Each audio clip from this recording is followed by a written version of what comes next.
First you tell us that it is manly to keep your word. Alright, if you are a man, you keep your word. And now all that the black people in this country are demanding, and even the black people in the whole world are demanding, is that you keep your word. You told us we were free. Well then, show us that we're free. You told us that there is justice, equality for all in this country. Well then, stick to your word. And let us see the justice and equality for all. Or else admit to us that you're not a man, you're a worm, you're afraid of us, you're afraid to give us equal stand. You're afraid that if you give us equal ground, that we will match you and we will override you. And if that's what you're afraid of us, then tell us that just what you're afraid of. But don't keep hiding it from us and holding this up to us, and every time we ask you for something, you give us a little bit of something, and it's all tokenism. We don't want tokenism. And there are most black men in this world that don't want charity. And yet still every time we ask you for something, you give us a little piece, a little piece. You're playing games with us. We're not children. We're big men. I've seen my father have to put up with all kinds of stuff. He was a big man. He raised a family. He went down south, and he had to go around to the back door with his wife. We're not asking for anything. We're not asking for any favors. All we want is what's ours. Now, there are many black veterans who are coming back, and they're mad. They're angry.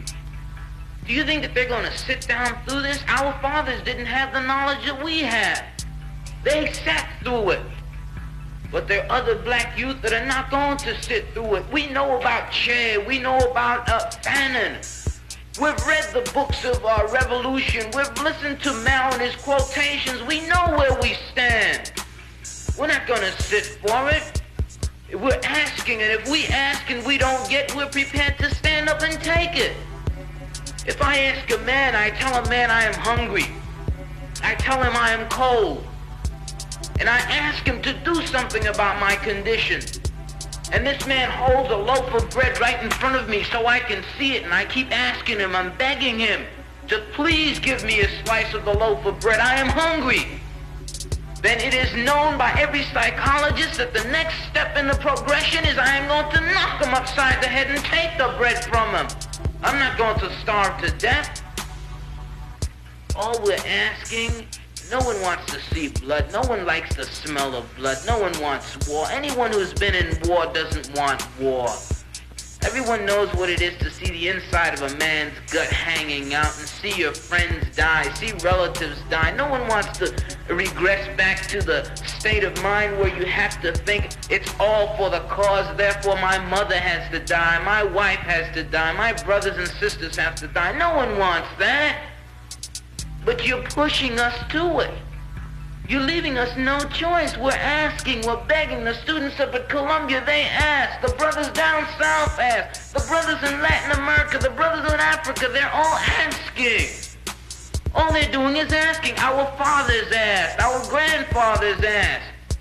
The presidents of our universities, our colleges had to go to your back doors to beg that their children be given just enough money so that they could be taught something to live off. And yet still, they ask and ask and ask, and you refuse to give them anything. Now, we're just about out of patience. We're not going to ask anymore. The news media says that it's only the young that are militant, only the young that want this and want that. Okay, but we're 40% of the black population now. Or we were a year ago, and still yet we're climbing. Before long, we'll be 50%, 55%, and then we'll have the command. We're not going to take it. We're not going to take sitting in rotten parks and in places that just aren't fit for living. We're not going to take it.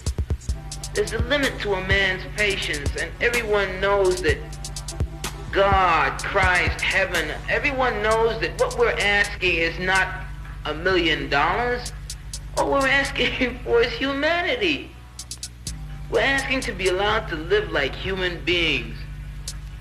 And God, you tell us that this is too much to ask.